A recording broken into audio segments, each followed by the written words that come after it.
বিশ্ব সংবাদে আপনাকে স্বাগত। শুরুতেই জানাবো হাতে পাওয়া সর্বশেষ আন্তর্জাতিক সংবাদের শিরোনাম, পরে বিস্তারিত। জানিয়ে দেব এই মুহূর্তে হাতে পাওয়া সর্বশেষ গুরুত্বপূর্ণ আপডেট আন্তর্জাতিক সংবাদ। ইরান ইসরায়েল ফিলিস্তিনি ত্রিমুখী যুদ্ধ চলছে। শুরুতেই থাকছে নেতানিয়াহুকে বাড়ি পাঠিয়ে ফিলিস্তিনকে স্বীকৃতি দিতে চান ইসরায়েলের সাবেক প্রধানমন্ত্রী ইয়ার লাপিদ।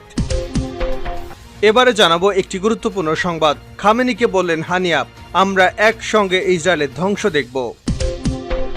জানাবো রাইসির মৃত্যু ঘুরে রহস্যময় 4টি প্রশ্ন। দর্শক, আপনারা জানেন ইরানের প্রেসিডেন্ট ইব্রাহিম রাইসি হেলিকপ্টার দুর্ঘটনায় নিহত হয়েছেন। তার এই রহস্যময় মৃত্যু নিয়ে 4টি প্রশ্ন ঘুরপাক খাচ্ছে। কি সেই 4টি প্রশ্ন জানাবো বিস্তারিত, সঙ্গে থাকুন। জানিয়ে দেব এবার ইউরোপের 3 দেশের সঙ্গে ঠান্ডা লড়াই নেতানিয়াহুর। এবারে থাকছে পাকিস্তানের সামরিক অভিযানে আফগানিস্তান ভিত্তিক 30 সন্ত্রাসী নিহত। এবং সর্বশেষ জানাবো ইসরায়েলি সেনাদের ঔদ্ধত্যপূর্ণ আচরণ। আগুনে পবিত্র কোরআন ছুড়ে তা মোবাইল দিয়ে ভিডিও করে সোশ্যাল মিডিয়ায় আপলোড। সারা বিশ্বে যখন ফিলিস্তিনিদের স্বাধীনতার পক্ষে সমর্থন জোরালো হচ্ছে, আর তখনই দখলদার ইসরায়েলি বাহিনীর বর্বরতার মাত্রা বেড়েই চলেছে। এতক্ষণ শিরোনাম শুনছিলেন, এবার বিস্তারিত। প্রিয় দর্শক, আপনি যদি এই চ্যানেলে নতুন হয়ে থাকেন, ভিডিওটি দেখতে দেখতে চ্যানেলটি সাবস্ক্রাইব করে আমাদের সঙ্গেই থাকুন। আর এই ভিডিও সম্পর্কে আপনি আপনার মূল্যবান মতামতটি কমেন্ট বক্সে জানিয়ে দিন। আর হ্যাঁ প্রিয় দর্শক, জানিয়ে দিন ভিডিওটি কোথা থেকে দেখছেন। নেতানিয়াহুকে বাড়ি পাঠিয়ে ফিলিস্তিনকে স্বীকৃতি দিতে চান ইয়ার লাপিদ। ইউরোপের 3 দেশ নরওয়ে, আয়ারল্যান্ড, স্পেন আগামী 28 মে স্বাধীন ফিলিস্তিন রাষ্ট্রকে স্বীকৃতি দেওয়ার আনুষ্ঠানিক ঘোষণা দিয়েছে। এমন পরিস্থিতিতে শর্ত সাপেক্ষে ফিলিস্তিন রাষ্ট্রকে স্বীকৃতি দিতে ইসরায়েলের প্রধানমন্ত্রী বেঞ্জামিন নেতানিয়াহুর প্রতি আহ্বান জানিয়েছেন দেশটির বিরোধী দল ইয়াশ আতিথের প্রধান এবং সাবেক প্রধানমন্ত্রী ইয়ার লাপিদ। লাপিদ মূলত সৌদি আরবের সঙ্গে সম্পর্ক স্বাভাবিক করার অংশ হিসেবে এটি করতে নেতানিয়াহুকে পরামর্শ দিয়েছেন। খবর ডেইলি সাবার। ইসরায়েলের আর্মি রেডিওকে দেওয়া সাক্ষাৎকারে ইয়ার লাপিদ বলেন, নেতানিয়াহুর ঘোষণা দেওয়া উচিত তিনি ফিলিস্তিনের বিষয়ে আলোচনার শর্ত মেনেই সৌদির সঙ্গে আলোচনায় যেতে চান। তিনি বলেন, কিছু শর্ত এবং নির্দিষ্ট নিশ্চয়তার অধীনে নেতানিয়াহুর ঘোষণা করা উচিত তিনি একটি ভবিষ্যৎ ফিলিস্তিন রাষ্ট্র মেনে নিতে ইচ্ছুক, যে রাষ্ট্র সন্ত্রাসবাদের বিরুদ্ধে লড়াইয়ে যোগ দেবে। সাক্ষাৎকারে তিনি জাতীয় নিরাপত্তা বিষয়ক মন্ত্রী বেন গাভিরের সমালোচনা করে বলেন, নিরাপত্তা বিষয়ক মন্ত্রী নেতানিয়াহুকে ফিলিস্তিনের স্বীকৃতি দিতে দেবে না। আমরা এক উন্মাদ সময় বসবাস করছি। এ সময় নেতানিয়াহু সরকারের প্রতি অনাস্থা প্রকাশ করে সাবেক এই প্রধানমন্ত্রী বলেন, এ সরকারকে দিয়ে ফিলিস্তিনি রাষ্ট্রের স্বীকৃতি হবে না। আমাদের প্রয়োজন হলো নেতানিয়াহু সরকারকে বাড়ি পাঠিয়ে দিয়ে কার্যকর নতুন সরকার গঠন করা। আমরা একসঙ্গে ইসরায়েলের ধ্বংস দেখব, খামেনিকে বললেন হানিয়া। ইরানের সর্বোচ্চ ধর্মীয় নেতা আয়াতুল্লাহ আলী খামেনির সঙ্গে দেখা করেছেন ফিলিস্তিনের স্বাধীনতাকামী সংগঠন হামাসের প্রধান ইসমাইল হানিয়া। বুধবার প্রেসিডেন্ট ইব্রাহিম রাইসির জানাজা শেষে ইরানের সর্বোচ্চ নেতার কার্যালয়ে আয়োজিত হয় বৈঠক। খবর টাইমস অফ ইসরায়েলের। বৈঠকে উপস্থিত ছিলেন ফিলিস্তিনের স্বাধীনতাকামী সংগঠনের অন্যান্য নেতারাও। নিহত প্রেসিডেন্ট ইব্রাহিম রাইসির জানাজায় অংশ নিতে হামাসের প্রতিনিধি হিসেবে তেহরানে এসেছেন তারা। বৈঠকে আয়াতুল্লাহ আলী খামেনি হামাস প্রধানকে বলেন, জাওয়ানিস্টদের ধ্বংস করার জন্য বেহেশতি অঙ্গীকার একদিন পূরণ হবে এবং আমরা সেই দিনটি দেখব, যেদিন নদী থেকে সমুদ্র পর্যন্ত জেগে উঠবে ফিলিস্তিন। জবাবে হামাস প্রধান বলেন, ইনশাআল্লাহ আমরা একসঙ্গেই সেই দিনটি দেখব। হামাস প্রধান ইরানের সদ্য প্রয়াত প্রেসিডেন্টের মৃত্যুতে শোক প্রকাশ করেন এবং ফিলিস্তিনের পক্ষ থেকে ইরানের সর্বোচ্চ নেতাকে সান্ত্বনা জানান। তারা ফিলিস্তিনের স্বাধীনতা এবং গাজায় ইসরায়েলের চলমান হামলা নিয়ে কথা বলেন। এ সময় খামেনি যুক্তরাষ্ট্র সহ বিশ্বের বিভিন্ন দেশে ও বিশ্ববিদ্যালয় ক্যাম্পাসে শিক্ষার্থীদের ইসরায়েলি আগ্রাসন বিরোধী আন্দোলন নিয়ে মন্তব্য করেন। খামেনি বলেন, কে জানত যে একদিন মার্কিন বিশ্ববিদ্যালয়গুলোতে ফিলিস্তিনের পক্ষে স্লোগান দেওয়া হবে এবং সেখানেও ফিলিস্তিনি পতাকা ওড়ানো হবে। তিনি আরও বলেন, কে জানত একদিন জাপানের রাস্তায় ফিলিস্তিনিদের পক্ষে স্লোগান দেওয়া হবে, স্লোগান উঠবে ইসরায়েলকে ধ্বংস করো।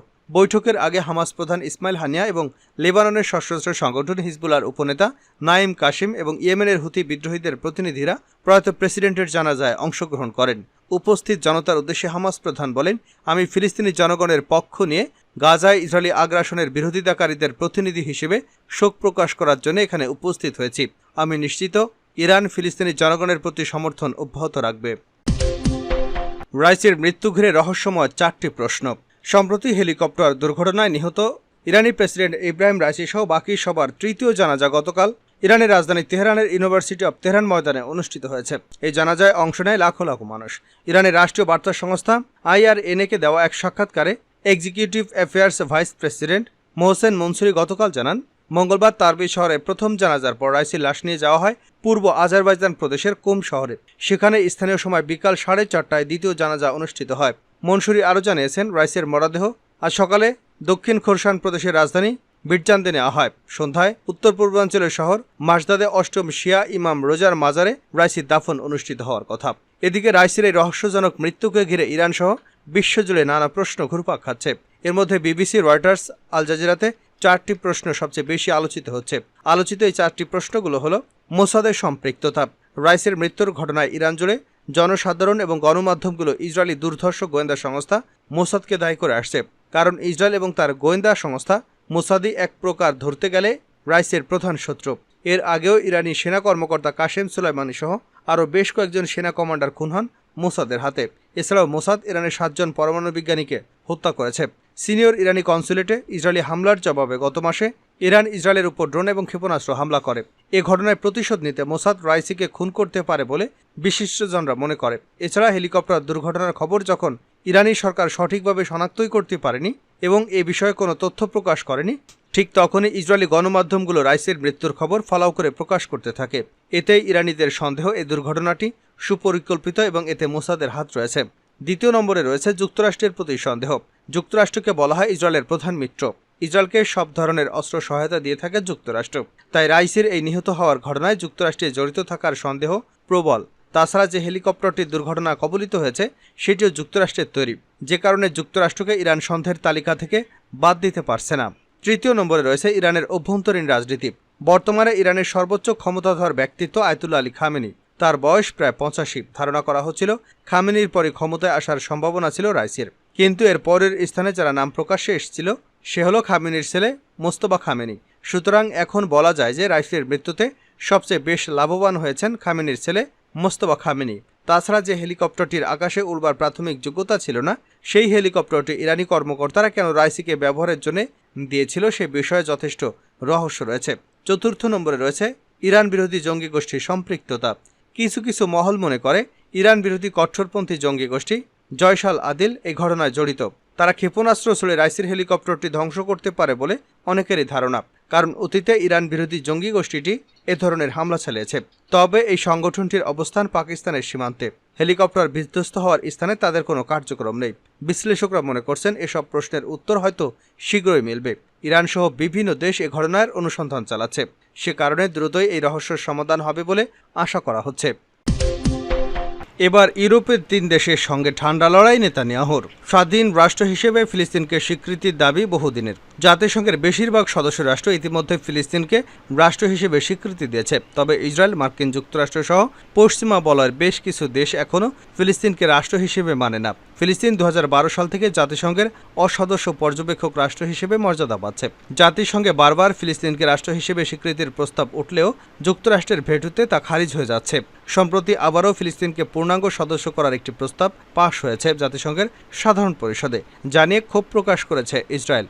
এর মাঝে ইহুদি দেশটির সঙ্গে সংঘাত বাড়িয়ে ফিলিস্তিনকে রাষ্ট্র হিসেবে স্বীকৃতি দেবার ঘোষণা করেছে পশ্চিমা বলয় দেশ স্পেন, নরওয়ে এবং আয়ারল্যান্ড। আর এতে ক্ষিপ্ত হয়ে এই 3 দেশ থেকে ইসরায়েলের রাষ্ট্রদূতদের প্রত্যাহার করে নিয়েছে নেতানিয়াহু। ক্ষোভ প্রকাশ করে ইসরায়েলের প্রধানমন্ত্রী বেঞ্জামিন নেতানিয়াহু বলেছেন, ফিলিস্তিনকে রাষ্ট্রের মর্যাদা দেওয়া মানে সন্ত্রাসবাদকে পুরস্কৃত করা। বুধবার এক্স হ্যান্ডেলে ইসরায়েলের প্রধানমন্ত্রী বলেন, বেশ কিছু ইউরোপীয় দেশ ফিলিস্তিনকে রাষ্ট্রের মর্যাদা দিচ্ছে। এর উদ্দেশ্য একটাই, সন্ত্রাসবাদকে পুরস্কৃত করা। সমরিয়া জিহুদিয়ার 80% ফিলিস্তিনি গত 7 অক্টোবরের হামলাকে সমর্থন করে। রাষ্ট্র স্বীকৃতি দিলে এটা একটা সন্ত্রাসী দেশ হয়ে উঠবে। আমরা তা কখনই হতে দেব না। সন্ত্রাসবাদকে পুরস্কৃত করলে শান্তি ফিরবে না। এর আগে বুধবার ফিলিস্তিনকে স্বীকৃতি দেবার ঘোষণা দিয়ে নরওয়ের প্রধানমন্ত্রী জোহান গাহর স্টোন বলেন, ইসরায়েলের ভালোর জন্যই সেখানে 2 রাষ্ট্রনীতি কার্যকর হওয়া প্রয়োজন।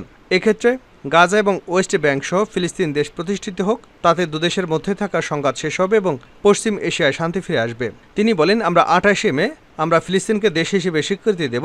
নরওয়ের প্রধানমন্ত্রীর ঘোষণার পরপরই এক সংবাদ সম্মেলন করে আয়ারল্যান্ডের প্রধানমন্ত্রী সাইমন হ্যারিস বলেন, আয়ারল্যান্ড, নরওয়ে এবং স্পেন সিদ্ধান্ত নিয়েছে ফিলিস্তিনকে রাষ্ট্রের মর্যাদা দেওয়ার। সংবাদ সম্মেলনে আয়ারল্যান্ডের প্রধানমন্ত্রী বলেন, আমরা আশা করছি আরও কিছু দেশ আমাদের উদ্যোগকে অনুসরণ করবেন। বিশ্লেষকদের মতে ফিলিস্তিন ইস্যুতে এবার ইউরোপের এই 3 দেশের সঙ্গে কার্যত ঠান্ডা লড়াইয়ে জড়ালেন নেতানিয়াহু। আগামী দিনে এই সংঘাত কোন দিকে যায় সেদিকেই নজর কূটনৈতিক মহলের। ইসরায়েলি সেনার ঔদ্ধত্যপূর্ণ আচরণ, আগুনে কোরআন ছুড়ে ভিডিও আপলোড। সারা বিশ্বে যখন ফিলিস্তিনিদের স্বাধীনতার পক্ষে সমর্থন জোরালো হচ্ছে, তখন দখলদার ইসরায়েলিদের বর্বরতার মাত্রা আরও বাড়ছে। গত 7 মাস ধরে অবরুদ্ধ গাজায় তারা নির্মম হত্যাযজ্ঞ চালাচ্ছে। এতে ইতিমধ্যে প্রায় 36,000-এরও বেশি মানুষ মারা গেছে, এর মধ্যে বেশিরভাগই নারী ও শিশু। এদিকে এক ইসরায়েলি সেনা চরম ঔদ্ধত্যপূর্ণ আচরণ করেছে। জানা যায়, গাজা উপত্যকায় এক ইসরায়েলি সৈন্য পবিত্র কোরআনে আগুন নিক্ষেপ করেছে। কেবল এটা করেই সে ক্ষান্ত হয়নি, আগুনে নিক্ষেপ করা ওই সৈন্য ভিডিও ধারণ করে তা ইনস্টাগ্রামে আপলোড করেছে। ইসরায়েলি সেনাবাহিনী ঘটনাটির সত্যতা স্বীকার করেছে। ইসরায়েলি সামরিক বাহিনী জানিয়েছে তারা এ নিয়ে তদন্ত শুরু করেছে। তারা মিডিয়াকে জানিয়েছে এই ঘটনা তাদের মূল্যবোধের সাথে সামঞ্জস্যপূর্ণ নয়। ইউরোপের অন্তত 3টি দেশ ফিলিস্তিনি রাষ্ট্রকে স্বীকৃতি দেবার উদ্যোগ নিয়েছে। এ লক্ষ্যে তারা পদক্ষেপ ঘোষণা করবে বলে আশা করা হচ্ছে। গাজা উপত্যকা ইসরায়েল এবং হামাসের মধ্যে 7 মাসেরও বেশি বিধ্বংসী লড়াইয়ের প্রেক্ষাপটে বুধবার যে 3টি দেশ এই ঘোষণা দিতে যাচ্ছে সেগুলো হচ্ছে আয়ারল্যান্ড, নরওয়ে এবং স্পেন। আইরিশ মিডিয়া জানিয়েছে এক সংবাদ সম্মেলনে সরকার ফিলিস্তিনি রাষ্ট্রের আনুষ্ঠানিক স্বীকৃতি ঘোষণা করবে। এই সময় প্রধানমন্ত্রী সাইমন হ্যারিস, উপপ্রধানমন্ত্রী মাইকেল মার্টিন এবং মন্ত্রী ইমন রায়ান উপস্থিত থাকবেন।